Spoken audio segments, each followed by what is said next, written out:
mga boss, magre-repair tayo ngayon ng electric fan. Ayan, dinala ng ating kumpare. So wala na siyang, medyo matigas na yung ikot niya. Ano, gandang electric fan to kasi yung ikot nito maganito.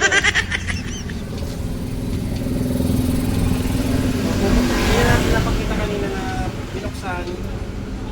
Ayan, open na siya. Ngayon ito na lang tatanggal natin. Yung thermal fuse niya kung hindi ba na-break nung init dahil parang ano to eh, nag-stack up na siya. Open natin to. Lapit mo dito.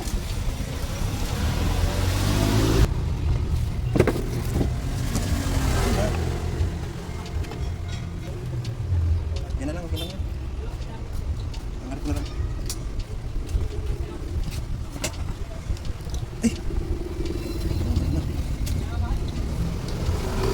Tapos tanggalin natin itong kapasitor nya. Yan boss, tapusin itong video na to para matuto rin kayo mag-ayos ng electric fan. Napakahalaga sa buhay natin. Mas mahalaga pa sa jowa nyo. Diba? Ang electric fan pag mainit, hindi mo pwedeng hindi katabi. Pero ang jowa, pwede mo siyang sipahin.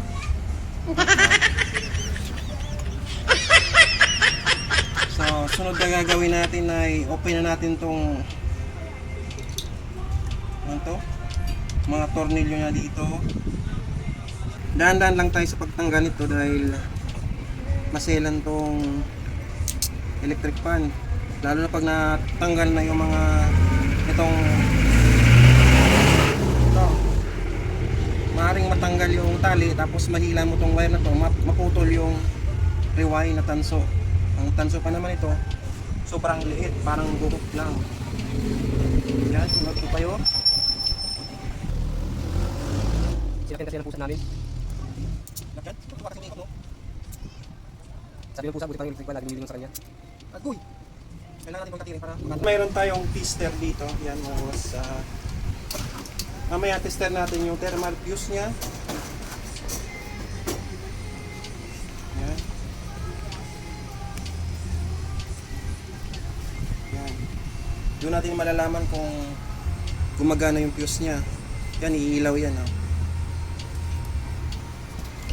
Tanggalin natin tong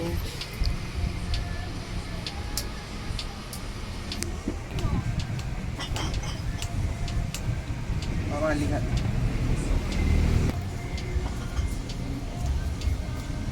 Malilihain lang natin ito mga boss dahil masikip dito itong parte na to. Yung groove para sa lock, yung circle clip, lock sa stopper na LSC. Medyo kinalawang na rin ito. Dulo niya. Para makalabas tong bushing niya. Labas na nga lahat.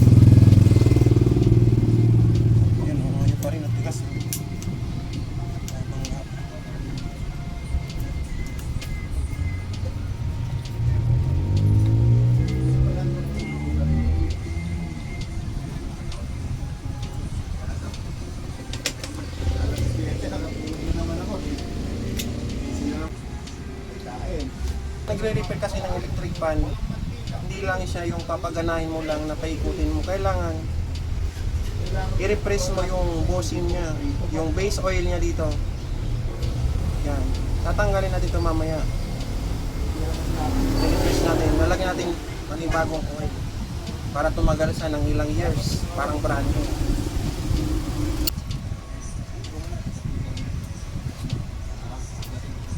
Ito boss, medyo masilan to.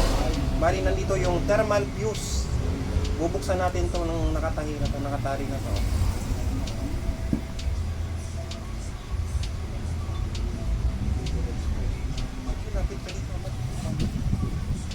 Para makita nila.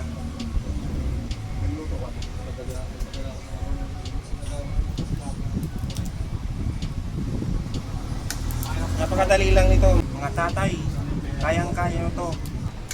Huwag pala kayo magpapayos doon sa naglalako ng repair pa yung Yun yung pag nag-repair sila, basta lang kumanda yung electric fan. Ang ginagawa nila, tinatanggal niya yung thermal fuse, renirekta to. Yung line dito sa capacitor dito, kinakabit lang ganyan. Pero mga ilang days, babalik na naman siya uli. Kasi yung ginagawa nila, dinalagyan nila ng oil para umikot lang. Yung repair na gano'n mga boss, maaring masunog tong tanso na to, maaring mag-cause ng sunog sa inyong bahay. Kaya ingat po kayo, huwag kayong paparepair doon sa iikot na nagre-repair ng payong. Maaring siguro payong na lang pa-repair nyo para magamit nyo pag umulit. Dahan-dahanin lang natin ito mabaklasin. Kaya pasensya na kayo sa mahabang video. Medyo matagal kasi ito. Yan, hanapin lang natin yung line. Ang line fuse. Ito mga boss, yung malaki. Yung thermal fuse nandito yan. Magkasama silang dalawa. Yan, hugutin lang natin to drinkable tube. Ito na, thermal fuse nya. Ito. Sunog. Sunog. Ito yung sinasabi ko mga boss, napakaliit ng tanso niya. Once na matanggal nyo yan at nahila nyo, mahirapan na kayong iduktong yan. Wala na, di mo na marirepair.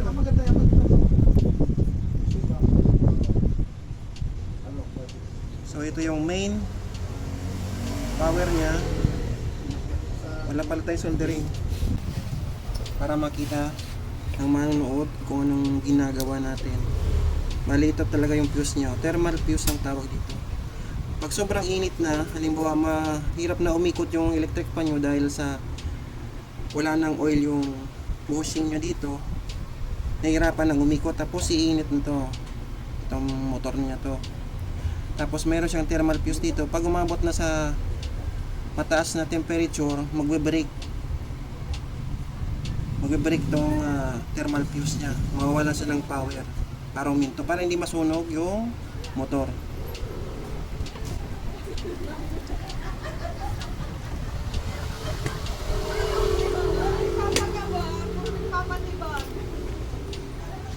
Mga boss, ito yun, tanggalin natin yung ring cable tube nya.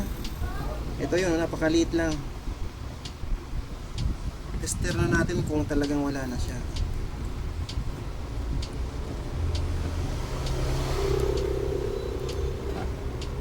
Yan pag tumunog yan, ibig sabihin okay pa. Pag hindi, wala na. Yan, walang reading, hindi umilaw, di ba? Kita ba? Yan.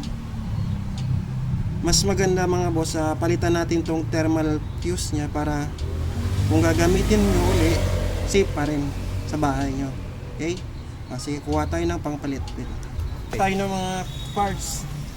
Ayun, napakaraming ganun talaga pag malikot ang ulo. Mga, ewan ko kung anong tawag nyo. Walang thermal fuse primer.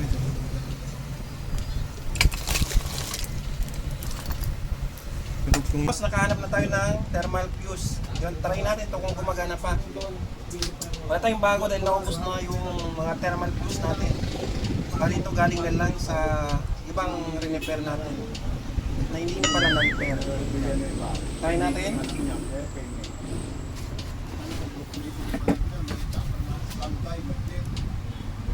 Yan, gumagana yung tester natin. Bali, pag okay pa to, ilaw yan. Yan boss, gumagana yung fuse. Bali, ito yung papalit natin dito sa nasirang fuse.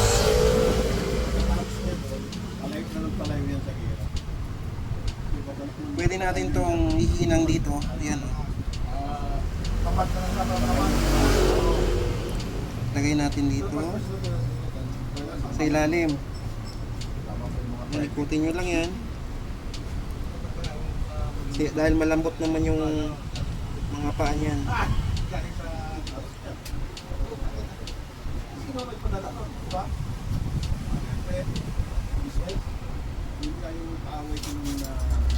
Yung dulo, dito na lang para mas mabilis, di na tumagal yung video. Tingnan, para walang loss connection na mangyayari dahil nakahinan. Mas okay yung dihinan talaga siya. Tingnan natin kung mainit to. Mainit na. Okay na yan.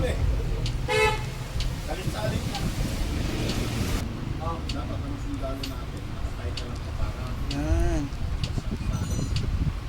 Medyo pasmado na yung... Boss, parang kilig ng kamay ah. Pasmado na. Sumara na sa loob. Aroy. So yan boss, pwede natin tester dito sa plug niya kung mayroon ng connection yung ating kinabit na thermal fuse. Bilis mag...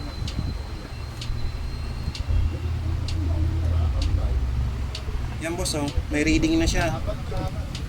Ibig sabihin gumagana na yan. Ngayon, ang susunod natin gagawin, ito naman na bushing niya. Bali, ang gagawin natin to, tatanggalin natin itong bushing niya. Titingnan natin dito sa loob kung meron siyang base oil, nilagyan ng oil para tumagal ang... So yan mga boss, ito lang ang mahirap tanggalin. Yung cover na ito, sa bushing niya, tatanggalin natin to.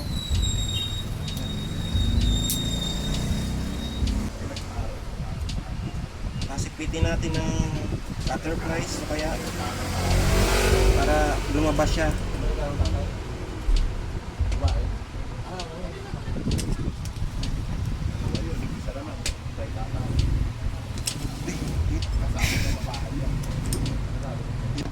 Ayan ako, lumalabas na siya.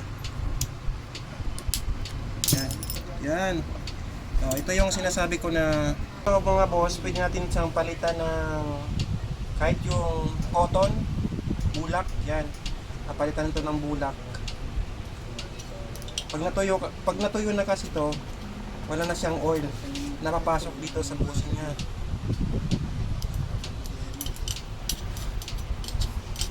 Yung iba mga boss, huwag kayong maniniwala dun sa nakikita nyo sa ibang Facebook na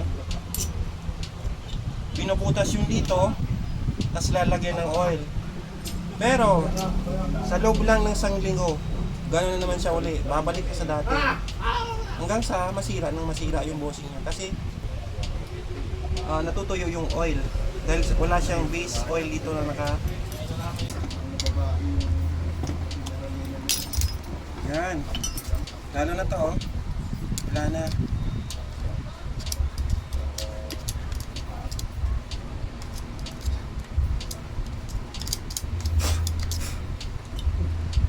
Ang gagawin natin sa bushing, lilinisin natin.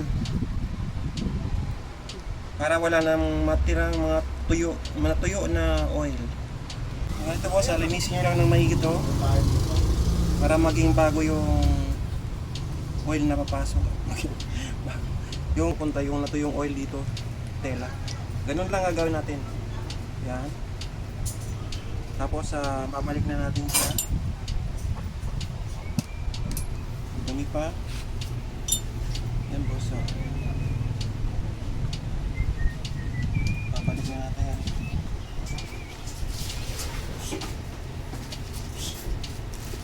Bali ito yung sinasabi ko na cotton. Lalagay natin dito sa gitna ng bushing niya. Para tumagal yung oil dito.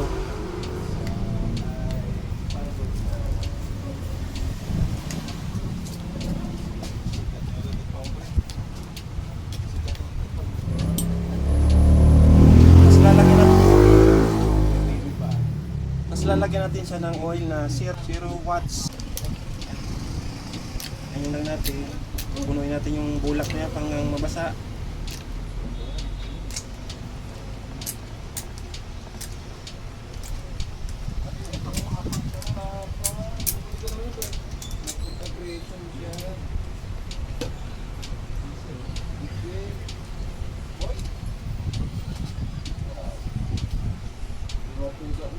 May pag binalik pala natin to, yan, ayusin mo natin.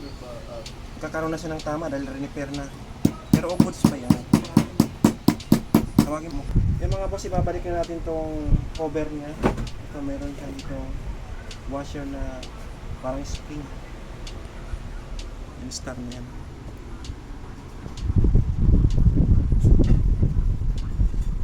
Binalik natin to dahil wala tayong puller, pupukpukin na lang natin. Kung meron kayong, pwede rin yung flat screw, kaya yung ganitong socket rings. Yan, pahawak. Cameraman.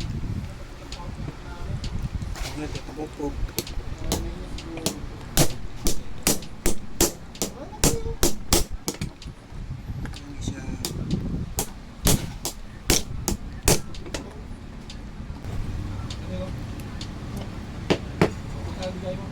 Yan ang maling cut na.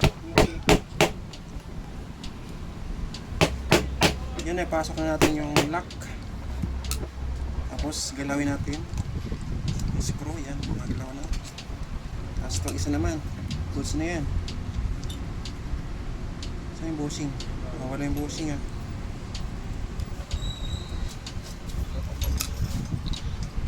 Ay, ito pala. Wala pang bulak. Lang. Nakano ba yung video mo? Ha?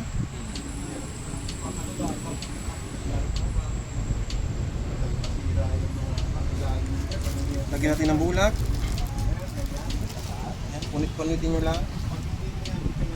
Dito natin lalagay ito po sa wag sa ilong ha. Tapos na natin ang pagbalik ng mga bushing yan. Lagyan natin ng oil yung bushing niya. Tapos, babalik natin to. Tali na natin ng strap. Yan, dahan-dahan lang tayo sa balik dito. Ayan, thermal fuse niya. Yung black niya. Kailangan nakadikit yan dito sa tanso na naka-rewind.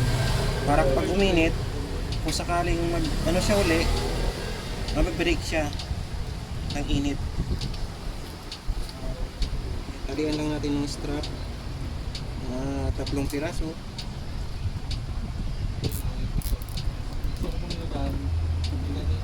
Open lang, tapos pag-gawa ko ng kahan. Dami yung hammer, gano'n ba? Do hammer yung style. Oo. Tapos lang yung ulo. Open lang. O, dalawa lang kasi.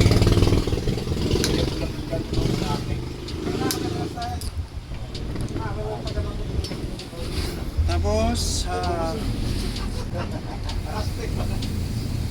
babalik na natin sa bahay niya. 350. Baby hammer.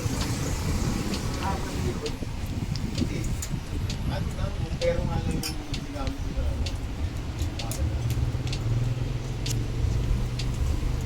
malugi tayo dun sa hammer na kailan US. Kita mo, wala na tumatakbo nga. Kasi, Linisin natin to. May biyak na nga siya. problema pag nasira, bibili natin yung part. Assembly ko eh. Pero assembly. Ano ba, nasira makina mo. Papalitan mo lang halimbawa yung buong nasa ko makakawin. Yan mga boss, babalik na natin. Alam mo yun, alam mo. Yan. Maayos sa tanong. Yan, malambot na yung ikot niya. Di katulad kanina na medyo magaspang yung ikot niya. Tapos itong... Sabi yung harap niya. Ano siguro, baliktaran to. Yan. Tapos tornilyo. Saan tornilyo to? Baliktad.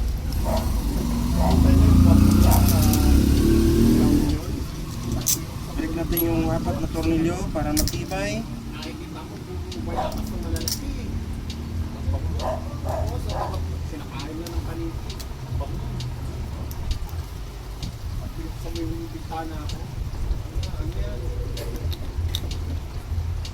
Dito naman sa kabilang kanto para pantay yung lapat niya.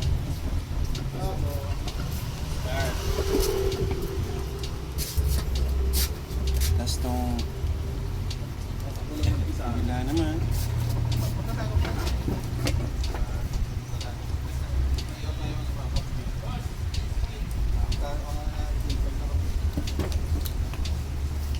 Yan boss, may konting ano to. So ang gagawin natin para ma-align, pupukpukin lang natin tong ihi niya. Ito. Para lumambot yung ikot. Ganun mo lang. Ganun mo, okay na. Malambot na siya. So tatry natin kung talagang gumagana na. Saksak natin.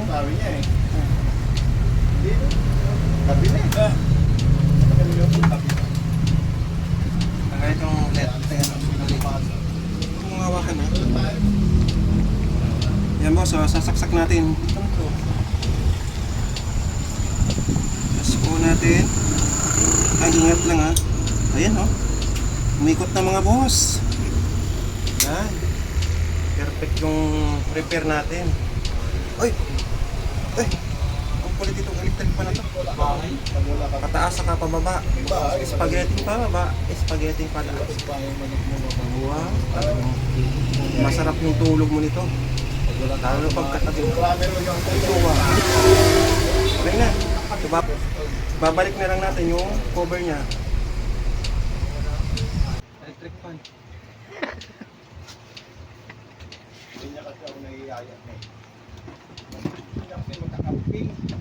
Tapos yung stand.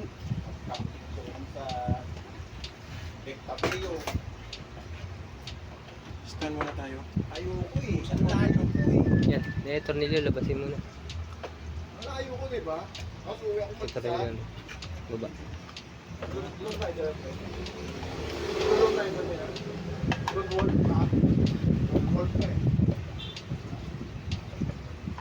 Ano nakalagay dito? Hindi, gagalan mo na yung tornilyo. May lock. Tornilyo to eh. May lock yan. Diyan yan. Pang tornilyo pa din na gan. Ay, iba na. Ito yung yung babae na to. Handa eh. Katulis na. Yan pa rin yan. Nilagyan ng ano.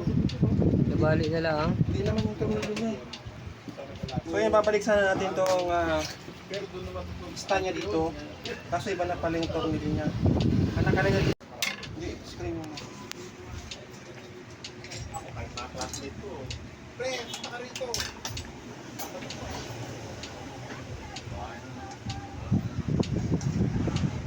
Pupunta ako dyan. Pupunta ako dyan. Mag-iinom lang ako. Eh, papala ako sa mag-iinom na naman ako. Dito ka, dito ka. Ito mo.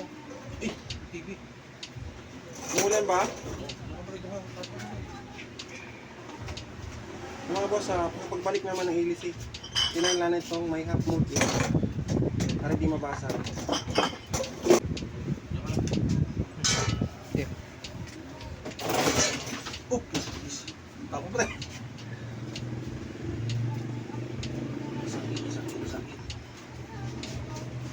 Sakit. Mga boss, kung gusto nyo mapagawa, punta lang nga dito sa Fifth Avenue. Hanapin nyo lang ako.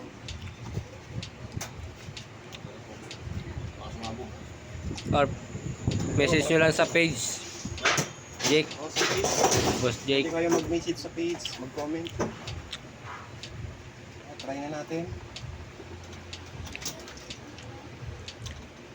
Uy, ikot na. Alright.